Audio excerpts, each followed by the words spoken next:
Fire સુવિધાના અભાવે સ્થાનિકોમાં ઉઠ્યો રોષ।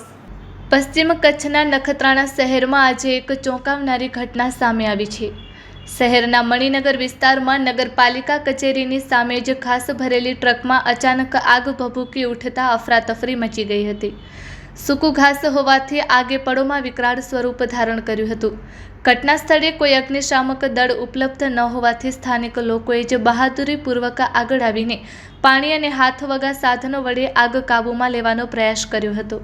નખત્રાણાને નગરપાલિકાનો દરજ્જો મળ્યાને 3 વર્ષ વીતી ગયા છતાં પણ અહીં ફાયર બ્રિગેડ જેવી મૂળભૂત સુવિધા ન હોવાના કારણે નગરજનોમાં ભારે રોષ ફાટી નીકળ્યો છે।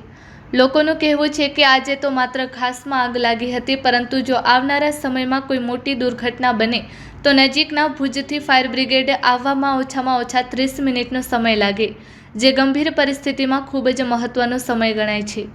સ્થાનિક નાગરિકોએ માંગ ઉઠાવી છે કે નગરપાલિકા હવે માત્ર વિકાસના કામોથી આગળ વધીને સુરક્ષા સુવિધાઓ પર પણ તાત્કાલિક ધ્યાન આપે। નખત્રાણા જેવી વધતી વસ્તી ધરાવતા શહેર માટે પોતાની ફાયર બ્રિગેડ સુવિધા હવે સમયની તાકીદ બની ગઈ છે। નગરજનો આશા વ્યક્ત કરી રહ્યા છે કે તંત્ર આ ઘટનામાંથી પાઠ લઈ તાત્કાલિક પગલાં ભરી નખત્રાણાને સ્વનિર્ભર બનાવશે। Report by Riyaz Notiyar, Muru, Nakhatrana.